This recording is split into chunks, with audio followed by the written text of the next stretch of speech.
Good afternoon and welcome to the Midday News. Here's what we have in the bulletin. Opposition wants the Education Ministry to find ways to prevent full-blown migration crisis.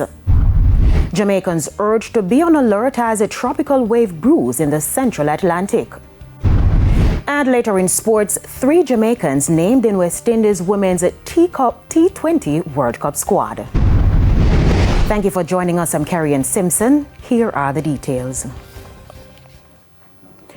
The parliamentary opposition is warning that the education sector could find itself in a full-blown crisis soon if ways are not found to slow the rate of migration among teachers.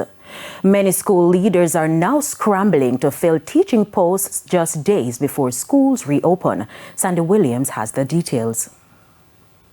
Opposition spokesman on education, Damian Crawford, does not believe the Ministry of Education has produced a truthful report about the teacher migration situation. He asserts that the education minister is ill-informed if she thinks the teacher migration situation is not a crisis. I myself had conversations with many principals, as versus a recent article from the Ministry of Education that indicated that there was limited conversation between the government and the principals.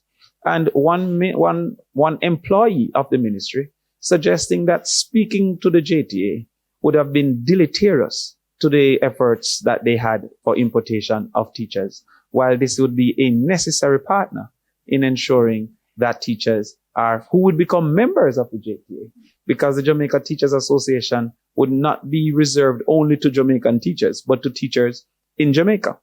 Mr. Crawford believes the numbers will be very similar to last year when more than 1,400 teachers left the classroom. That 1,400 persons are being encouraged to travel to different spaces across the world, in particular the United States, the UK, Canada, and even the Middle East. And these teachers have been recruited because of the potential that the Jamaican teachers hold and the ability that they have to deliver. Instead of trying to have a teacher retention plan, the ministry and the minister have engaged on a teacher importation plan.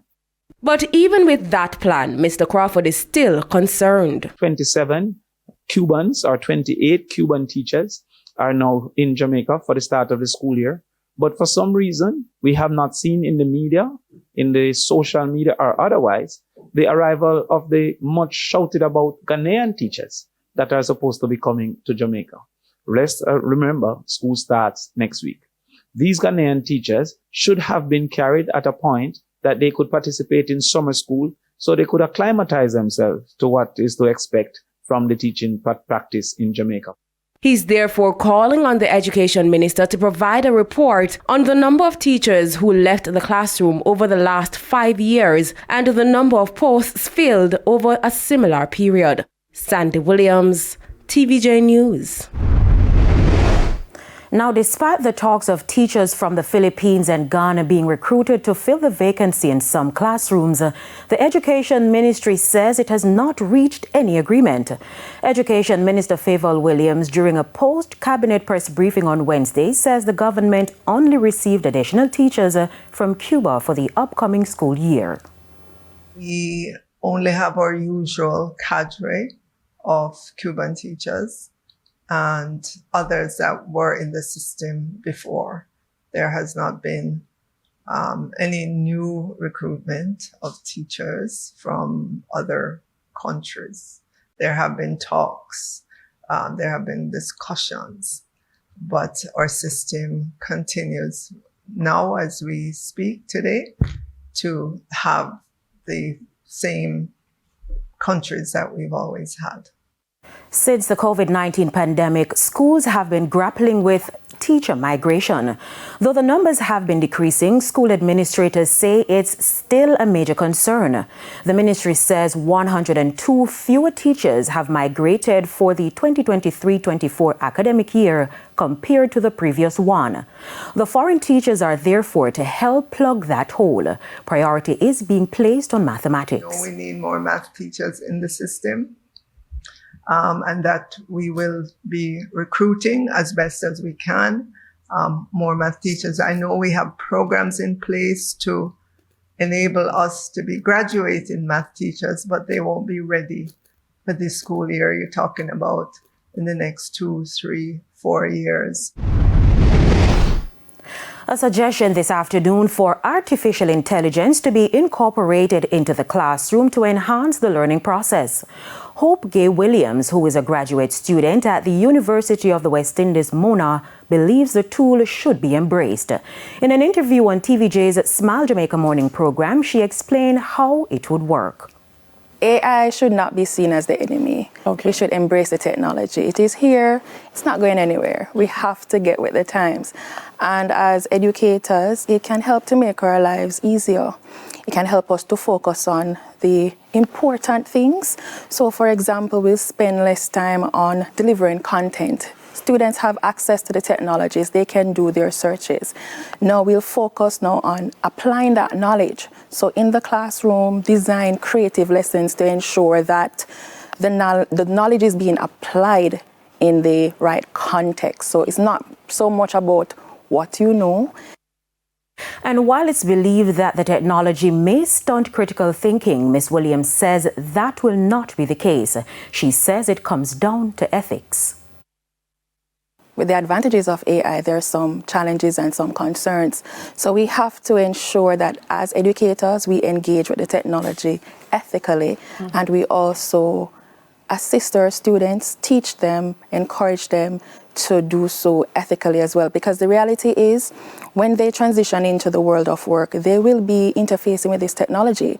So we are not going to bar them from interacting with it in the classroom, is to do so responsibly. Okay. The National Hurricane Center says it is monitoring a tropical wave over the central Atlantic that has a 40% chance of becoming a tropical cyclone over the next 7 days. The next name on the 2024 weather systems list is Francine. Jamaicans are being encouraged to be alert as a precaution.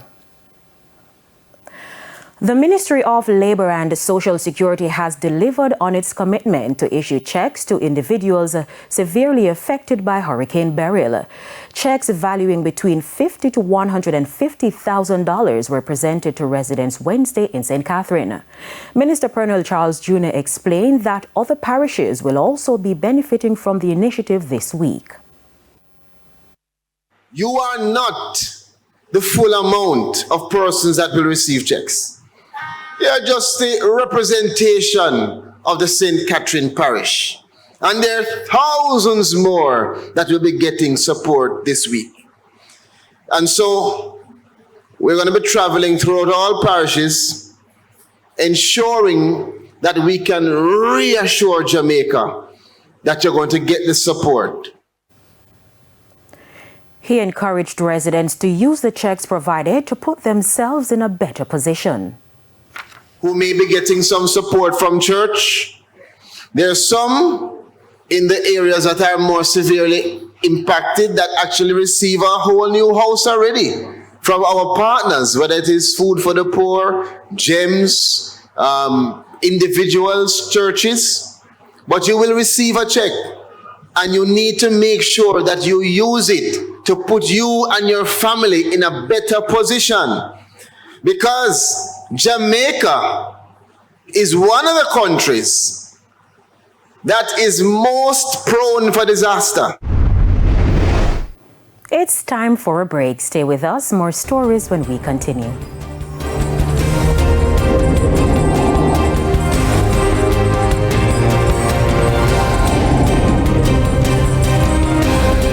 Welcome back to the Midday News.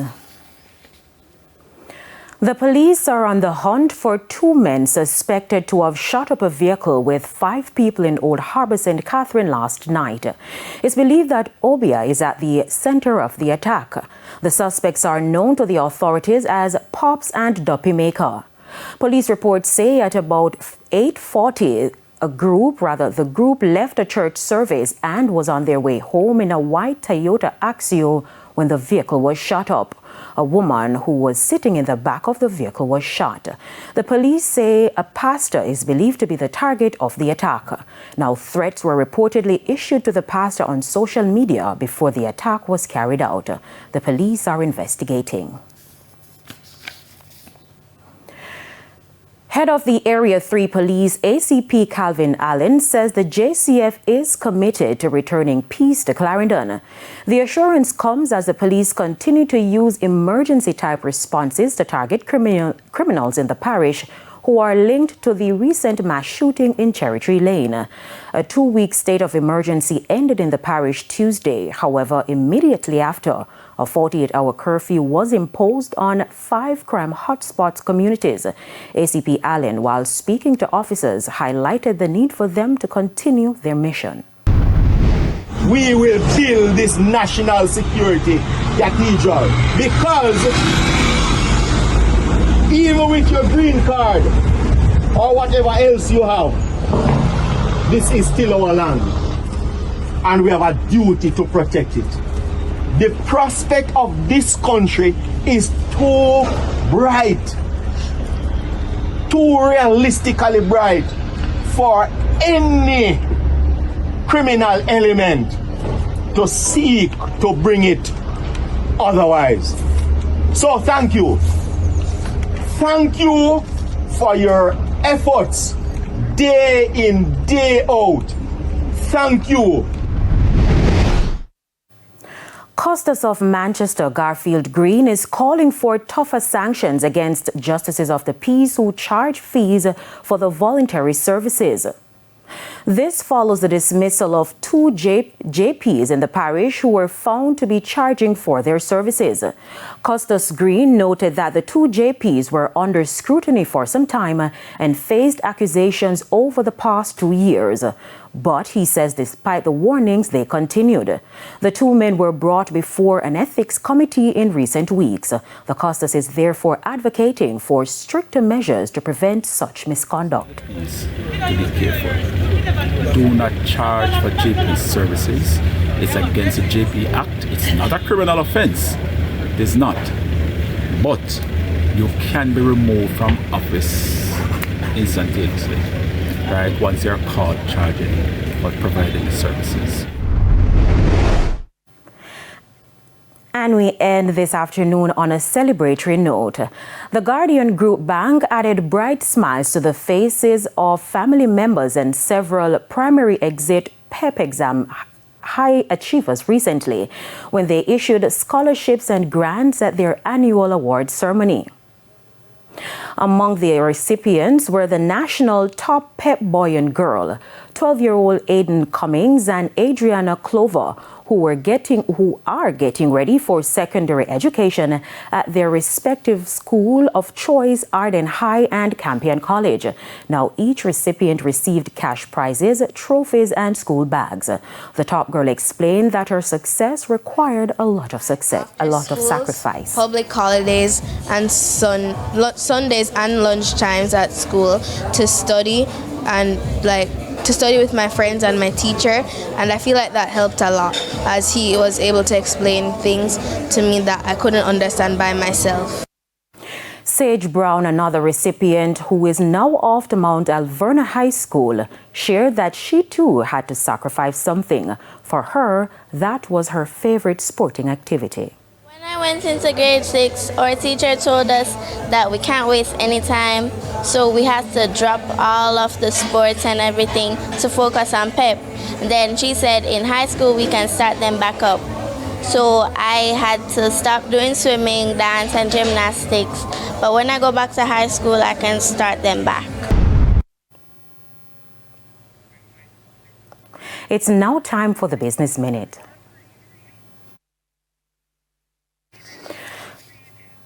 Medical Disposals and Supplies is reporting a high profit of $2.16 million for its first quarter ended June 2024. In the similar period ended June 2023, the company saw a loss of $110,000. This was supported by higher revenue of $972.69 million, a 4.8% increase versus the $925.51 million post-tax earnings in the similar period ended June 2023. This growth was, however, tempered by higher cost of sales. Medical Disposables says there were increased performances of its pharmaceutical division, along with its subsidiary Cornwall Enterprises. The company says cost containment and reduction are priority areas for the remainder of the financial year. Further afield, Ford Motor Company is the latest American company to scale back on its diversity, equity, and inclusion efforts. The automobile manufacturer told their employees in a memo on Wednesday. Ford said it will no longer participate in an annual survey for an LGBTQ advocacy group. It will also not use quotas for minority dealership and suppliers. According to an internal email shared with employees, Ford CEO said the external and legal environment related to political and social issues continue to evolve. And that's it for the Business Minute. Time now for the top regional and international stories. In the region, the Hydrometeorological Service warns Guyana will face above normal temperatures from September to November, with increased heat waves likely. This could lead to health risks, agricultural challenges, and livestock stress. The public is advised to stay hydrated, limit outdoor activities, and ensure good ventilation. Farmers should prepare for reduced water availability and heat stress in crops and livestock. On the international scene, the FBI has revealed that Thomas Matthew Crooks, who attempted to assassinate former President Donald Trump on July 13, brought a rifle and explosives to the rally. In response to the attack, Mr. Trump suggested that President Joe Biden and Vice President Kamala Harris share some blame, accusing them of weaponizing government against him. The FBI dismissed conspiracy theories, confirming no second shooter or foreign involvement. And those were the top regional and international stories. I'm Nikinsky Robinson. We head to a quick break. When we come back, we'll have your midday sports report.